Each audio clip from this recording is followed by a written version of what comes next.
Варвара Улитова у нас сегодня первое купание вот этой дороги. Мы ее как бы уже пытались купать, и она упала в воду. Это не считалось, можно сказать. Ну, второе, можно сказать. Так, с нами Рома, Ларс,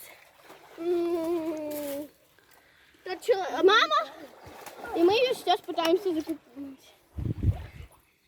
Народ, всем привет скажите! Ой, Всем привет! Рома! Ой-ой, Рома! Стоять? Упали. Опять забанят. Не успела. Испалась одна шлейка. Грацир! Грацир, на! Не, она не идет, боится меня. Все, она спряталась. Купание не удалось. Всем пока. Всем пока! Купание не удалось еще раз. Вон она. С вами была Варя, Рома и мама. И Гроза. И Ларс. И Ларс. С ними штанами.